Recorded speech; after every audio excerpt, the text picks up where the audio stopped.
Welcome to the Oddcast, the podcast where we dig into the stories that haunt the fringes of our collective consciousness. Today, we're diving into an urban legend that has captivated gamers, conspiracy theorists, and anyone who loves a good, chilling tale, the mysterious arcade game known as Polybius.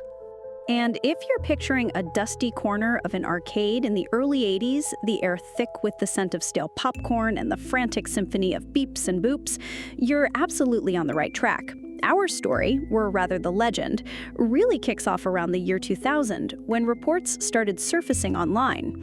These weren't reports of some newly discovered game, but whispers of a forgotten terror from the golden age of arcades. The core of the Polybius myth is chillingly simple.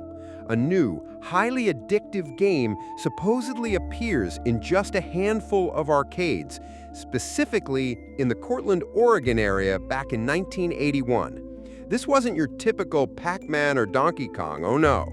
Polybius was described as this visually disorienting, geometric maze game, featuring bizarre sound effects and, most unsettlingly, subliminal messages. Right, and players, so the legend goes, would become irrevocably hooked, driven to play session after session. But the addiction came at a terrifying cost. Those who dared to play Polybius reportedly suffered a slew of increasingly severe psychological and neurological problems. We're talking intense migraines, night terrors, amnesia, and even violent seizures. Some accounts even spiral into darker territory, mentioning paranoia, psychosis, and even suicidal thoughts. It was as if the game itself was actively stripping away the sanity of its players, one coin at a time. And it wasn't just the overt symptoms. The legend often details subtle, creeping changes in the players. They'd become withdrawn, their grades would plummet, and their personalities seemed to shift. Imagine a once gregarious kid suddenly becoming quiet and distrustful, or an energetic teen turning sluggish and forgetful. The stories painted a picture of a gradual mental erosion, a slow burn of sanity disappearing into the flickering screen. And adding to that already sinister aura were these recurring elements of government involvement. The legend often speaks of men in black, mysterious figures in dark suits, who would visit the arcades, not to play the game, but to seemingly collect data from the Polybius cabinets. They'd apparently tamper with the machines, observe the players, and then vanish as silently as they arrived. Exactly. The implication was clear-cut. This wasn't just a game, it was an experiment, a form of mind control being tested on unwitting teenagers. And what makes this particular detail so sticky is the sheer incongruity of it. These stern, silent figures amidst the chaos and neon glow of an arcade. They never interacted with anyone, never seemed to acknowledge the kids around them, just focused, methodical interaction with the machine.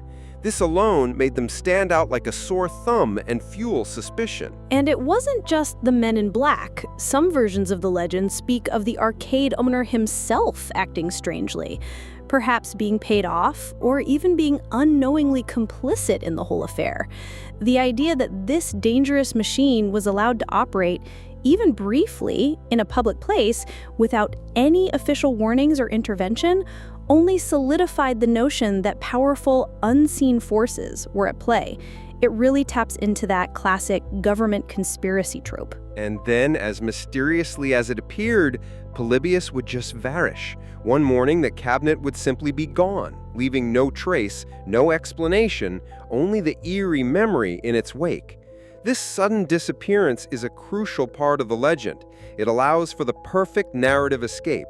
No machine to study, no evidence to collect, just the eerie memory. So that brings us to the big question. Why has this particular story, a complete fabrication with no verifiable evidence, resonated so deeply and persisted for over 20 years? That's a great question, and I think there are a few key reasons. Firstly, there's the undeniable allure of creepy and mysterious elements. The idea of a malevolent game designed not for entertainment but for harm immediately taps into our primal fears. Couple that with the shadowy hand of secret government agencies conducting unethical experiments, and you have a conspiracy theory that's tailor-made for the internet age. It feeds into that deep-seated distrust of authority and the unknown. It's almost a modern cautionary tale, isn't it?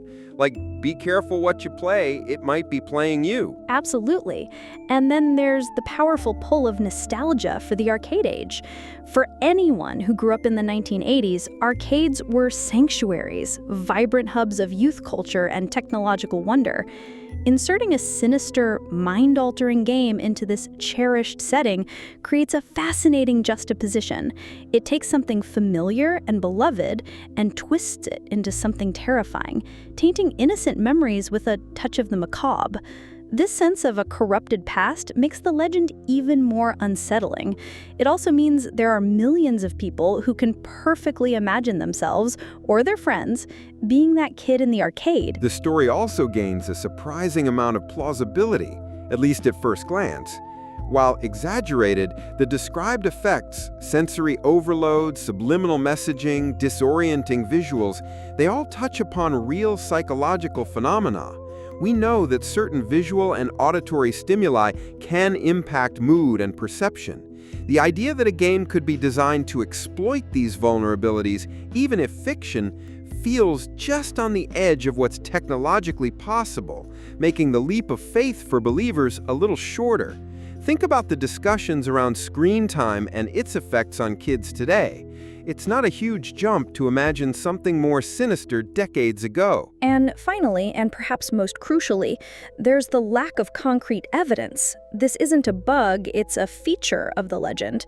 Because Polybius supposedly appeared briefly and then vanished without a trace, and because its victims were allegedly left with fragmented memories, it becomes incredibly difficult to definitively disprove. The very nature of the myth means there are no physical cabinets to examine, no official records to consult, and no documented victims to interview. This absence of proof, ironically, becomes part of its mystique, allowing it to thrive in the murky waters of urban folklore. It's the perfect phantom. While Polybius remains firmly in the realm of urban legend, a chilling product of collective imagination rather than documented history, its power lies in its ability to tap into our fears of the unknown, the seen forces at play, and the potential for technology to be used for nefarious purposes. It's a testament to the enduring appeal of a good story, even when that story is pure fiction. And sometimes the scariest monsters aren't hiding under the bed, but flickering in the pixels of a screen. What other urban legends do you think have such a strong grip on our imaginations? Until next time, stay curious.